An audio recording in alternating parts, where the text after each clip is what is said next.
பாசிங்காபுரம் அந்த குட்டியோட அப்டேட்டுங்க. நம்ம ரெஸ்க்யூ பண்ணி இன்னையோட 6வது நாள். ஸோ அவளை இந்த குட்டியை வந்து குளிப்பாட்டி ஸ்கின்னு லோஷன்லாம் போடணும். ஸோ அதுக்காக ஃபஸ்ட்டு குளிப்பாட்டியாச்சு.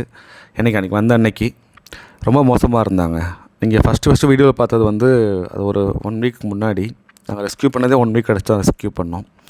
ஸோ அப்போ ரொம்ப மோசமாயிட்டா. ஸோ அவளை குளிப்பாட்டிட்டு அவளுக்கு தேவையான அந்த புண்ணு இருந்துச்சு காலில், அதுக்கு மருந்து போட்டுட்டு ஸ்கின் லோஷன் போட்டோம். அடுத்து இன்றைக்கிங்க. ஸோ இன்றைக்கி ஒரு தடவை மறுபடியும் குளிப்பாட்டிட்டு இந்த ஒரு 1 வீக்லேயே கொஞ்சம் சேஞ்ச் நல்லாயிருக்கு. அந்த அந்த பிளட்டாக வந்துட்டு இருந்துச்சு உடம்பு எல்லாம். இப்போ அதெல்லாம் ஸ்டாப் ஆகிடுச்சு. அந்த வூண்டு மட்டும் இருக்குது. மற்றபடி குளிப்பாட்டியாச்சு. நல்லபடியாக தொடச்சிட்டு அவளுக்கு அந்த உடம்புல அந்த புண்ணுக்குரியதுக்கு மட்டும் மெடிசன்ஸ் அப்ளை பண்ணிவிட்டு ஸ்கின் அலர்ஜிக்குரிய லோஷன் அப்ளை பண்ணிவிட்டு ஃபுட்டு இன்டேக் இதெல்லாம் நல்லா தாங்க இருக்குது. ஸோ பார்ப்போம். நம்ம ஷெல்டரில் குட்டியே சர்வைவல் ஆகாது. பட் இப்போ டெய்லியும் போயிட்டு வரனால அங்கே நிறைய பேர் இருக்கனால சர்வைவல் ரேட் கொஞ்சம் நல்லா இருக்குங்க.